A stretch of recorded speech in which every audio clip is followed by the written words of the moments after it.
Ludhiana police ਨੇ ਪਿੱਛੇ 4 ਕਰੋੜ ਦੀਆਂ ਨਸ਼ੀਲੀ ਦਵਾਈਆਂ ਫੜੀਆਂ ਸੀਗੀਆਂ ਔਰ ਉਸ ਕੇਸ 'ਚ 5 ਮੁਲਜ਼ਮ ਗ੍ਰਿਫਤਾਰ ਕੀਤੇ ਸੀ। ਉਹਨਾਂ ਮੁਲਜ਼ਮਾਂ ਤੋਂ ਹੀ ਅਸੀਂ ਔਰ ਡੂੰਘਾਈ ਨਾਲ ਪੜਤਾਲ ਕੀਤੀ ਐਂਡ ਜਦੋਂ ਪੁੱਛਗਿੱਛ ਕੀਤੀ ਤੇ ਉਹਨਾਂ ਨੇ ਫਿਰ ਮੰਨਿਆ ਕਿ ਅਸੀਂ ਜਿਹੜੀ ਨਸ਼ੇ ਦੀ ਖੇਪ ਹੈ ਕਿਸੇ और जगह भी लुका के रखी हुई है, जिस बेसिस ਤੇ ਪੁਲਿਸ ਨੇ ਮਾਨਯੋਗ ਅਦਾਲਤ ਤੋਂ ਸਰਚ ਵਾਰੰਟ ਹਾਸਿਲ ਕੀਤੇ। ਉਹ ਜਗ੍ਹਾ ਕਿਉਂਕਿ ਜੈਪੁਰ ਦੇ ਵਿੱਚ ਸੀਗੀ, ਇਸ ਕਰਕੇ ਅਸੀਂ ਮਾਨਯੋਗ ਅਦਾਲਤ ਤੋਂ ਸਰਚ ਵਾਰੰਟ ਹਾਸਿਲ ਕੀਤੇ ਐਂਡ ਉਸ ਤੋਂ ਬਾਅਦ ਅਸੀਂ ਪੰਜਾਬ ਗੌਰਮੈਂਟ ਦੇ ਡਰੱਗਸ ਡਿਪਾਰਟਮੈਂਟ ਦੇ 2 ਡਰੱਗ ਇੰਸਪੈਕਟਰ ਸਾਹਿਬਾਨ ਨੂੰ ਵੀ ਆਪਣੀ ਟੀਮ ਦੇ ਨਾਲ ਅਟੈਚ ਕਰਵਾਇਆ। ਇਹਨਾਂ ਦੀ ਪੁਲਿਸ ਦੀ ਔਰ ਡਰੱਗਸ ਡਿਪਾਰਟਮੈਂਟ ਦੀ ਜੁਆਇੰਟ ਟੀਮ ਨੇ ਜੈਪੁਰ ਜਾ ਕੇ ਉਸ ਜਗ੍ਹਾ ਦੀ ਫਿਰ ਸਰਚ ਕੀਤੀ। उस सर्च के विचों सानू 6 करोड़ रुपए दी नशीली दवाइयाँ बरामद हुई, जिहदे विच 10 लाख के करीब गोलियां एल्प्राजोलन दी सीगियां, 76,920 शीशियाँ कोडीन सीरप दी सीगियां, 14,400 टीके जिहड़े इंजैक्शन है वो ट्रेमाडोल दे सीगे। ये सारियां ही दवाइयाँ और ये सीरप वगैरह ये नशे के काम आते हैं, जिन्हां दी कीमत तकरीबन 6 करोड़ बनती है। तो टोटल इस केस के विच हुण तक असी 10 करोड़ रुपए दियां नशे दियां जिहड़ी दवाइयां और इंजैक्शनस वगैरह बरामद कर चुके हैं। जदों असी रेड की सी उस जगह ते सानू तकरीबन 34-35 लाख दे इस तरीके दी दवाइयां भी मिलियां, जो कि ड्रग्स एंड कॉस्मैटिक एक्ट के तहत आंदी सीगियां, जो नशे दे नहीं डायरैक्टली आंदी सीगियां। उहदी वायलेशन सीगी क्योंकि बिना लाइसेंस दे रखियां हुई सीगियां। इस करके असी राजस्थान के ड्रग्स डिपार्टमेंट नूं बुला के वो दवाइयाँ लोड़ींदी कार्रवाई लई उन्हां नूं हैंडओवर कर दित्तियां, जो कि वो अपनी बनती कार्रवाई कर रहे हैं। तो बाकी इस गैंग दे असी पूरे तय तक पहुँच चुके हैं कि बाकी भी इन्हां दे जिहड़े बैंक वगैरह दे और सारा सिस्टम असी चैक कर रहे हैं कि किन्ने पैसे इन्हां ने बनाए हैं, तो उन्हां दी अगली जिहड़ी कार्रवाई है प्रॉपर्टी सीजर वगैरह दी वो असी कर रहे हैं। सर प्रेम रतन दा की रोल है विच ओहदा, जिहदा ਉਹ ਕਿੱਥੋਂ ਬਿੱਲ ਲੈ ਕੇ ਕਿੱਦਾਂ ਬਣਾਉਂਦਾ ਸੀ, ਕਿੱਦਾਂ ਬਿੱਲ ਜਿਹੜਾ ਹੈਗਾ ਅੱਗੇ ਪੰਜਾਬ ਦੇ ਵਿੱਚ ਲੈ ਪਾਸ ਕਰਦਾ ਸੀ? प्रेम रतन जिहड़ा है ਇਹਦੀ ਪਹਿਲਾਂ ਇੱਕ ਕੰਪਨੀ ਸੀਗੀ ਜੋ ਕਿ ਇਹ ਜਿਹੜੇ ਮੈਨੂਫੈਕਚਰਰ ਹਨ ਦਵਾਈਆਂ ਦੇ ਉਹਨਾਂ ਤੋਂ ਇਹ ਦਵਾਈਆਂ ਲੈਂਦੇ ਸੀ। ਤੇ ਇਹਦੇ ਕੋਲ ਲਾਇਸੈਂਸ ਇਹਨੇ ਆਪਣਾ ਪਹਿਲਾਂ ਜਦੋਂ ਇਹ ਦਵਾਈਆਂ ਦੀ ਪੰਜਾਬ ਦੇ ਵਿੱਚ ਧਰਪਕੜ ਹੋਈ ਸੀਗੀ ਤੇ ਉਸ ਤੋਂ ਬਾਅਦ ਇਹਨੇ ਆਪਣਾ ਲਾਇਸੈਂਸ ਇਹਦਾ ਖਤਮ ਹੋ ਗਿਆ ਸੀ, ਇਹਨੇ ਰੀਨਿਊ ਨਹੀਂ ਕਰਵਾਇਆ ਸੀ।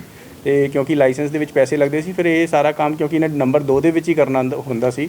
ਜਦੋਂ ਆਪਾਂ ਲਾਇਸੈਂਸ ਵਾਲਾ ਕੰਮ ਕਰਦੇ ਹਾਂ ਤੇ ਇੱਕ ਦੁਕਾਨ ਨੂੰ ਅਸੀਂ ਤਾਂ 100 ਗੋਲੀਆਂ 50 ਗੋਲੀਆਂ 20 ਗੋਲੀਆਂ ਹੀ ਦੇ ਸਕਦੇ ਹਾਂ, ਤੇ ਜੇ ਵੱਡੀ ਮਾਤਰਾ ਦੇ ਵਿੱਚ ਇਹਨੇ ਕਰਨਾ ਸੀ ਇਸ ਕਰਕੇ ਇਹ ਬਿਨਾਂ ਲਾਇਸੈਂਸ ਤੋਂ ਹੀ ਇਹ ਦਵਾਈਆਂ ਮੰਗਵਾ ਰਿਹਾ ਸੀ, ਜਾਲੀ ਉਹਨਾਂ ਨੂੰ ਸ਼ੋਅ ਕਰਕੇ ਆਪਣਾ ਲਾਇਸੈਂਸ ਕੰਪਨੀਆਂ ਨੂੰ ਐਂਡ ਉਸ ਬੇਸ 'ਤੇ ਹੀ ਅੱਗੇ ਵੇਚ ਰਿਹਾ ਸੀ। ਅਸੀਂ ਸਾਰੀ ਕੁਝ ਡਰੱਗ ਡਿਪਾਰਟਮੈਂਟ ਨੂੰ ਨਾਲ ਲੈ ਕੇ ਪੜਤਾਲ ਕਰ ਰਹੇ ਹਨ ਕਿ ਕਿਹੜੀ ਕੰਪਨੀਆਂ ਤੋਂ ਇਹਨਾਂ ਨੇ ਡਰੱਗਸ ਖਰੀਦੀਆਂ ਹਨ ਤੇ ਕੀ ਉਹਨਾਂ ਨੇ ਪ੍ਰੋਪਰ ਪ੍ਰੀਕਾਸ਼ਨਸ ਰੱਖੀਆਂ ਹੈ ਕਿ ਨਹੀਂ ਰੱਖੀਆਂ ਹੈ। ਸਰ ਰਾਜਸਥਾਨ ਤੋਂ ਇਲਾਵਾ ਹੋਰ ਵੀ ਕਿਤੇ ਇਹਨਾਂ ਦਾ ਕੁਝ ਇੱਦਾਂ ਦਾ ਕਨੈਕਸ਼ਨ ਹੈਗਾ ਜੀ? देखो ये इन्होंने अपना जो दवाइयाँ लईयां हैगियां वो सोनीपत तो लईयां है, दिल्ली तो भी लईयां है एंड राजस्थान इन्होंने जयपुर दे विच अपने गोडाउन बना के उत्थे रखियां हुई हुंदी सीगियां। राजस्थान दे विच भी सप्लाई करते सी लेकिन मेजर इन्हां दा काम पंजाब दे विच सी। सर पाकिस्तान दा काम चल रहा सीगा ते उत्थे इन्हां दा किसे सीगा कोई कनेक्शन भी सीगा कोई बड़े स्तर नाल? ये हले इन्वेस्टिगेशन ਦੇ ਵਿੱਚ ਅਸੀਂ ਦੇਖਾਂਗੇ कि कोई ਇਹਨਾਂ ਨੂੰ कोई शय ਸੀਗੀ या नहीं, लेकिन हले तक इस तरीके का कोई सामने नहीं आया। सर जो कंपनी से ये माल खरीदी थी कंपनी कैसे इनको बेची थी बिना लाइसेंस? वो ਅਸੀਂ ਚੈੱਕ ਕਰ ਰਹੇ ਹਾਂ ਕਿ ਇਹਨਾਂ ਨੇ ਜਿਹੜਾ ਪਹਿਲਾਂ ਲਾਇਸੈਂਸ ਇਹਨਾਂ ਕੋਲ ਕਦੀ ਪੁਰਾਣਾ ਸੀਗਾ ਉਹ ਲਾਇਸੈਂਸ ਕੰਪਨੀ ਨੇ ਪ੍ਰੋਪਰਲੀ ਚੈੱਕ ਕੀਤਾ ਕਿ ਨਹੀਂ ਕੀਤਾ, ਉਹਨਾਂ ਦੀ ਕੀ ਉਸ ਤਰੀਕੇ ਦਾ ਹੋ ਸਕਦਾ। ਇਸ ਕਰਕੇ ਅਸੀਂ ਡਰੱਗ ਡਿਪਾਰਟਮੈਂਟ ਨੂੰ ਆਪਣੇ ਨਾਲ ਐਸੋਸੀਏਟ ਕਰਵਾਇਆ ਹੈ ਇਨਵੈਸਟੀਗੇਸ਼ਨ ਦੇ ਵਿੱਚ, ਕਿਉਂਕਿ ਕਈ ਤਕਨੀਕੀ ਪਹਿਲੂ ਹੁੰਦੇ ਆ ਇਸ ਕੇਸ ਦੇ ਤਾਂ ਕਿ ਉਹਨਾਂ ਦੀ ਬਾਰੀਕੀ ਨਾਲ ਜਾਂਚ ਹੋ ਸਕੇ। 4 ਕਰੋੜ ਦੀ ਪਹਿਲੇ ਤੁਸੀਂ ਰਿਕਵਰੀ ਕੀਤੀ ਹੈ, ਹੁਣ ਤੁਸੀਂ 6 ਕਰੋੜ ਦੀ ਰਿਕਵਰੀ ਕਰ ਲਈ ਹੈ। ਵਰਿੰਦਰ ਸਿੰਘ ਉਰਫ ਰਿੰਕੂ ਜਿਹੜਾ ਹੈਗਾ ਤੇ ਇਹ ਤੁਹਾਨੂੰ ਮਤਲਬ ਇਹਦਾ ਵਿੱਚ ਪੈਚਅਪ ਕਿੱਦਾਂ ਹੋਇਆ ਪ੍ਰੇਮ ਰਤਨ ਦੇ ਨਾਲ? ਪ੍ਰੇਮ ਰਤਨ ਨੇ ਇੱਥੋਂ ਕਿੱਦਾਂ ਮਾਰ ਕੀਤਾ ਤੇ ਪੰਜਾਬ ਸ਼ਹਿਰ ਦੇ ਵਿੱਚ ਕਿੱਥੇ ਸਾਰਾ ਸਮਾਜ ਜਿਹੜਾ ਹੈਗਾ ਜਾਣ ਦੀ ਤਿਆਰੀ ਦੇ ਵਿੱਚ ਸੀਗਾ? ਹਾਂਜੀ, ਇਹ ਪਹਿਲਾਂ ਅਸੀਂ 5 ਮੁਲਜ਼ਮ ਇਸ ਕੇਸ ਦੇ ਵਿੱਚ ਗ੍ਰਿਫਤਾਰ ਕਰ ਚੁੱਕੇ ਹਨ। ਜਿਹੜਾ ਇਹ ਨਵੀਂ ਹੁਣ ਅਸੀਂ ਛਾਪੇਮਾਰੀ ਕੀਤੀ ਸੀਗੀ ਉਹਦੇ ਵਿੱਚ ਇਹ ਜੋ ਗੋਡਾਊਨ ਸੀਗਾ ਉਹ ਇਸ ਬੰਦੇ ਦੇ ਅੰਡਰ ਇਹ ਬੰਦਾ ਉਸ ਦੀ ਗੋਡਾਊਨ ਦੀ ਦੇਖਭਾਲ ਕਰਦਾ ਸੀਗਾ, ਵਰਿੰਦਰ ਸਿੰਘ ਉਰਫ ਰਿੰਕੂ। ਇਸ ਕਰਕੇ ਇਸ ਕੇਸ ਦੇ ਵਿੱਚ ਉਸ ਨੂੰ ਵੀ ਅਸੀਂ ਨੋਮੀਨੇਟ ਕੀਤਾ ਹੈ, ਉਸ ਨੂੰ ਵੀ ਅਰੈਸਟ ਕਰਕੇ ਫਿਰ ਅਸੀਂ ਛਾਨਬੀਨ ਕਰਾਂਗੇ। ਲੁਧਿਆਣਾ ਸ਼ਹਿਰ ਦੇ ਵਿੱਚ ਕਿੱਥੇ ਮਤਲਬ ਇਹਨਾਂ ਨੇ ਸਟਾਕ ਕਰਕੇ ਰੱਖਿਆ ਹੋਇਆ ਸੀਗਾ? ਤੁਸੀਂ ਰਾਜਸਥਾਨ ਦੇ ਵਿੱਚੋਂ ਸਾਰੀ ਬਰਾਮਦਗੀ ਕੀਤੀ ਹੈ, ਲੇਕਿਨ ਲੁਧਿਆਣਾ ਸ਼ਹਿਰ ਦੇ ਵਿੱਚ ਕਿੱਥੇ ਇਹਨਾਂ ਨੇ ਸਟਾਕ ਕਰਨਾ ਸੀਗਾ? ਦੇਖੋ ਇਹ ਜਿਹੜੀ ਗੱਲ ਚਾਲੂ ਹੋਈ ਸੀਗੀ ਇਹ ਤਕਰੀਬਨ 1.5 ਮਹੀਨੇ ਪਹਿਲਾਂ ਚਾਲੂ ਹੋਈ ਸੀਗੀ। ਉਦੋਂ ਅਸੀਂ ਬਹੁਤ ਛੋਟੀਆਂ ਥੋੜੀ ਜੀ ਦਵਾਈਆਂ ਫੜੀਆਂ ਸੀਗੀਆਂ। ਇੱਕ ਬੰਦਾ ਦੁਕਾਨ ਤੇ ਦਵਾਈਆਂ ਦੇਣ ਲਈ ਆ ਰਿਹਾ ਸੀਗਾ, ਅਸੀਂ ਉਸ ਬੰਦੇ ਨੂੰ ਫੜਿਆ ਸੀ। ਜਦੋਂ ਉਸ ਦੀ ਅਸੀਂ ਦੋ ਬੰਦਿਆਂ ਦੀ ਜਦੋਂ ਪੁੱਛਗਿੱਛ ਕੀਤੀ ਤੇ ਉਹਨਾਂ ਨੇ ਕਿਹਾ ਕਿ ਅਸੀਂ ਤਾਂ ਅਲਵਰ ਜਗ੍ਹਾ ਹੈ ਰਾਜਸਥਾਨ ਦੇ ਵਿੱਚ, ਉੱਥੋਂ ਲੈ ਕੇ ਆਉਂਦੇ ਹੁੰਦੇ ਆ। ਫਿਰ ਅਸੀਂ ਅਲਵਰ ਦੇ ਦੋ ਬੰਦੇ ਫੜ ਕੇ ਲਿਆਂਦੇ। ਉਹਨਾਂ ਨੇ ਕਿਹਾ ਨਹੀਂ ਅਸੀਂ ਤਾਂ ਜੀ ਅਸੀਂ ਜਿਹੜਾ ਹੈ ਅਸੀਂ ਸਾਮਾਨ ਜੈਪੁਰ ਤੋਂ ਲੈ ਕੇ ਆਉਂਦੇ ਆ। ਫਿਰ ਜੈਪੁਰ ਦਾ ਜਿਹੜਾ ਪ੍ਰੇਮ ਰਤਨ ਸੀਗਾ ਉਸ ਬੰਦੇ ਨੂੰ ਫੜਿਆ, ਉਹਦੀ ਫਿਰ ਪੁੱਛਗਿੱਛ ਕੀਤੀ ਤੇ ਉਹਨੇ ਕਿਹਾ ਕਿ ਮੈਂ ਆਪਣਾ ਗੋਡਾਊਨ ਬਣਾ ਕੇ ਜੈਪੁਰ ਦੇ ਵਿੱਚ ਰੱਖਿਆ ਹੋਇਆ ਹੈ। ਉਸ ਗੋਡਾਊਨ ਦੇ ਵਿੱਚ ਇਹ ਦਵਾਈਆਂ ਹੈਗੀਆਂ ਤੇ ਉਹ 4 ਕਰੋੜ ਦੀਆਂ ਦਵਾਈਆਂ ਉਦੋਂ ਬਰਾਮਦ ਹੋਈਆਂ ਸੀਗੀਆਂ। ਕਿਉਂਕਿ ਇੱਕ ਵਾਰ ਦੇ ਵਿੱਚ ਬੰਦਾ ਪੂਰੀ ਨਹੀਂ ਗੱਲ ਦੱਸਦਾ, ਕਈ ਵਾਰੀ ਜਦੋਂ ਇਹਦੀ ਦੁਬਾਰਾ ਫਿਰ ਪੁੱਛਗਿੱਛ ਕੀਤੀ ਤੇ ਫਿਰ ਇਹਨੇ ਕਿਹਾ ਕਿ ਮੈਂ ਇੱਕ ਹੋਰ ਗੋਡਾਊਨ ਰੱਖਿਆ ਹੋਇਆ ਹੈ ਤੇ ਉੱਥੇ ਮੇਰੀ ਇੱਕ ਹੋਰ ਖੇਪ ਰੱਖੀ ਹੋਈ ਹੈ। ਉਹ ਫਿਰ 6 ਕਰੋੜ ਦੀਆਂ ਦਵਾਈਆਂ ਉਸ ਬੇਸਿਸ ਤੇ ਬਰਾਮਦ ਹੋਈਆਂ। ਜਿਹੜਾ ਇਹ ਗੋਡਾਊਨ ਸੀ ਉਹਦੀ ਜਿਹੜੀ ਦੇਖ ਰੇਖ ਕਰਦਾ ਸੀਗਾ ਇਹ ਵਰਿੰਦਰ ਸਿੰਘ ਰਿੰਕੂ ਨਾਂ ਦਾ ਬੰਦਾ ਕਰਦਾ ਸੀ। ਉਸ ਨੂੰ ਵੀ ਅਸੀਂ ਕੇਸ ਦੇ ਵਿੱਚ ਨੋਮੀਨੇਟ ਕੀਤਾ। ਸਰ, ਜਿਹੜਾ ਕੋਸਮੈਟਿਕ ਦੇ ਪ੍ਰੋਡਕਟ ਜਿਹੜੇ ਉੱਥੇ ਮਿਲੇ, ਜਿਹੜੇ ਕੋਸਮੈਟਿਕ ਵਾਸਤੇ ਯੂਜ਼ ਹੁੰਦੇ ਸੀ, ਉਹ ਰਾਜਸਥਾਨ ਦੇ ਵਿੱਚ ਕੇਸ ਦਰਜ ਕਰਵਾਇਆ ਗਿਆ ਡਰੱਗ ਇੰਸਪੈਕਟਰ ਵੱਲੋਂ? ਉਹਦੇ ਲਈ ਹਾਂ, ਉਹ ਡਰੱਗਸ ਦੇ ਵਿੱਚ ਵੀ ਪਾਵਰਾਂ ਹੁੰਦੀਆਂ ਕਿ ਇਹ ਆਪਣਾ ਕੇਸ ਆਪ ਹੀ ਰਜਿਸਟਰ ਕਰ ਸਕਦੇ ਆ। ਇੱਕ ਇਹਨਾਂ ਨੂੰ ਜੁਡੀਸ਼ੀਅਲ ਪਾਵਰਾਂ ਇੱਕ ਤਰੀਕੇ ਨਾਲ ਗਵਰਨਮੈਂਟ ਵੱਲੋਂ ਦਿੱਤੀਆਂ ਹੋਈਆਂ।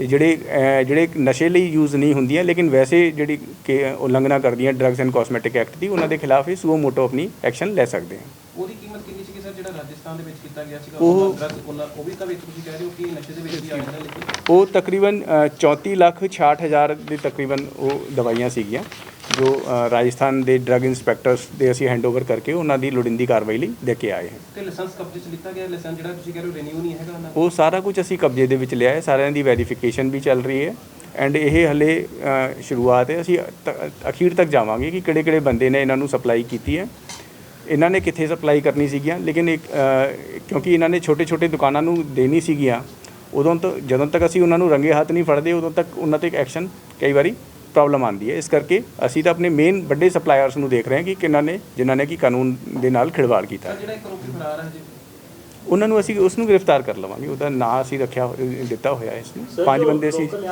बैठे हुए रिटेलर वगैरह मेडिकल स्टोर, उनको क्या निर्देश क्या देना चाहेंगे आप? ਦੇਖੋ ਇਹ ਹੈ ਕਿ ਜੋ ਤੁਸੀਂ ਕੰਮ ਕਰਨਾ ਹੈ ਬਿਲਕੁਲ ਸਵੱਛ ਤਰੀਕੇ ਨਾਲ ਕਰੋ, ਲੀਗਲੀ ਕਰੋ। ਜੋ ਦਵਾਈਆਂ ਜੇ ਕੋਈ ਦਵਾਈਆਂ ਕੁਝ ਬਿਮਾਰੀਆਂ ਦੇ ਕੰਮ ਵੀ ਆਉਂਦੀਆਂ, ਲੇਕਿਨ ਡਾਕਟਰਸ ਦੀ ਪ੍ਰੈਸਕ੍ਰਿਪਸ਼ਨ 'ਤੇ ਹੀ ਤੁਸੀਂ ਵੇਚ ਸਕਦੇ ਹੋ। ਇੱਕ ਲਿਮਿਟ ਇਹਨਾਂ ਦੀ ਰੱਖੀ ਹੋਈ ਹੈ ਗਵਰਨਮੈਂਟ ਨੇ ਕਿ ਤੁਸੀਂ ਇਹ ਜਿਹੜੇ ਸੀਰਪ ਹੈ ਇਹ 10 ਬੋਤਲਾਂ ਰੱਖ ਸਕਦੇ ਹੋ ਜਾਂ 20 ਬੋਤਲਾਂ ਰੱਖ ਸਕਦੇ ਹੋ। ਜੇ ਤੁਸੀਂ ਲੱਖਾਂ ਹੁਣ ਜਿੱਦਾਂ ਇਹ 10 ਲੱਖ ਗੋਲੀਆਂ ਇਹਨਾਂ ਦੇ ਗੋਡਾਊਨ ਤੋਂ ਬਰਾਮਦ ਹੋਈਆਂ, ਇਹਨਾਂ ਕੋਲ ਅਥਾਰਟੀ ਹੈ ਨਹੀਂ ਰੱਖਣ ਦੀ। ਇਸ ਕਰਕੇ ਜੋ ਤੁਸੀਂ ਆਪਣਾ ਲੀਗਲ ਵੇ ਦੇ ਵਿੱਚ ਕੰਮ ਕਰੋ, ਜੋ ਤੁਹਾਡੀ ਅਥਾਰਟੀ ਹੈ, ਜੋ ਡਿਪਾਰਟਮੈਂਟ ਤੋਂ ਤੁਸੀਂ ਲਾਇਸੈਂਸ ਲਿਆ ਹੋਇਆ ਹੈ, ਹਰ ਇੱਕ ਲਾਇਸੈਂਸ ਦੇ ਉੱਪਰ ਲਿਖਿਆ ਹੁੰਦਾ ਹੈ ਕਿ ਮੈਂ ਇਸ ਤਰੀਕੇ ਦੀ ਕਿੰਨੀ ਦਵਾਈਆਂ ਰੱਖ ਸਕਦਾ, ਉਨੀ ਕੀ ਰੱਖੋ ਐਂਡ ਆਪਣੇ ਪ੍ਰੈਸਕ੍ਰਿਪਸ਼ਨ 'ਤੇ ਹੀ ਦਵਾਈਆਂ ਵੇਚੋ ਤਾਂ ਕਿ ਤੁਹਾਨੂੰ ਕੋਈ ਲੀਗਲੀ ਪ੍ਰੋਬਲਮਸ ਦਾ ਸਾਹਮਣਾ ਨਾ ਕਰਨਾ ਪਏ।